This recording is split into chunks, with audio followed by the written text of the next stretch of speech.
Hi. இந்த ரித்தன்யாவோட death வந்து என்ன ரொம்பவே பாதிச்சுது.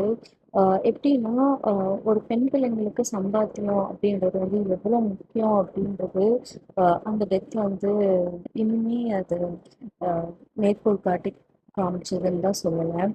ஏன்னா, அ ஒரு பெண்ணால ஒரு அ அவ்ளோ பணம் இருந்தும் அவங்க அப்பா வீட்டுக்கும் தைரியமா போ முடியல.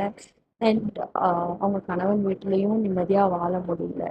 அதுவே அந்த பெண் வந்து ஒரு ஏர்ன் பண்ணக்கூடிய ஒ ஏன்னோ அ தன்னை தானே காப்பாத்திக் கொள்ளக்கூடிய திறமை இருக்கு அப்படின்னா, டெஃபினட்டா எந்த பொண்ணுமே வந்து அந்த மாதிரி ஒரு முடிவு எடுக்க மாட்டாங்க அப்படின்னு நான் நினைக்கிறேன். ஆ எவ்வளவோ பிரச்சனைகள் இருக்கலாம்.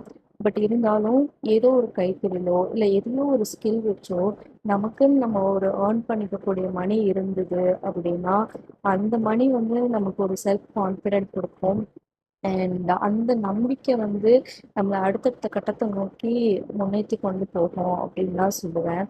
அண்ட் அதே மாதிரி அ நீங்க ஒரு பெண் பிள்ளைய பெத்த அப்பாவா, அம்மாவா இருந்தீங்க அப்படின்னா, கண்டிப்பா அ உங்க பிள்ளைங்களுக்கு நீங்க எப்படியெல்லாம் ஒரு கஷ்டத்துல இருந்தாலும் தளராம, அ நம்ம வந்து எப்படி அடுத்த கட்டத்த நோக்கி போகலாம், எப்படி வந்து ஏர்ன் பண்ணலாம், எப்படி நம்மள நம்ம காப்பாத்திக்கலாம் அப்படின்றத கண்டிப்பா சொல்லிக் கொடுங்க. உங்களோட ஃப்ரெண்ட்ஸ், ஃபேமிலி, ரிலேட்டிவ்ஸ் யாரா வேணா இருக்கலாம்.